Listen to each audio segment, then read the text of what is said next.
Ireland fears reopening its borders to international could spark a second wave of coronavirus, Leo Varadkar has warned. Lockdown restrictions are being eased across the world and governments are starting to face up to the economic impact of the pandemic. Mr. Varadkar warned of a coming economic crisis that could be very divisive for the country. And he admitting Ireland was now wrestling with a dilemma over international travel.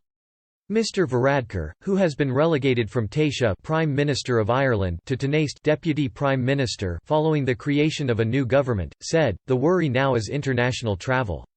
Even though we're part of the European Union, we're also an island, we're not part of the Schengen area and we have border controls at our ports and airports." He continued, "We're a connected country. We want people to be able to travel again for business and holidays.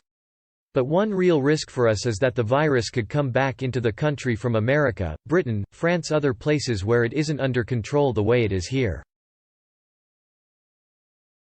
Speaking during a virtual event hosted by the Washington-based Atlantic Council, Mr. Varadkar said Ireland had been hard hit by COVID-19 but had now got the number of new cases to below 10 on most days. But a looming economic crisis created by the pandemic is causing serious concern for the new government Dublin. Mr. Varadkar said, "For us the economic situation is very worrying. If you include subsidized employment and government schemes and so on, we're well over 20% unemployment now. We had full employment in February, so it's a very serious economic crisis and one that's very unequal. It's the private sector workers who have lost their jobs whereas the public sector did not.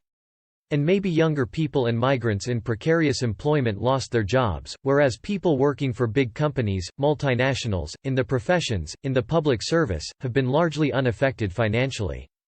The country was very united during the pandemic. The economic crisis that is coming could be very divisive.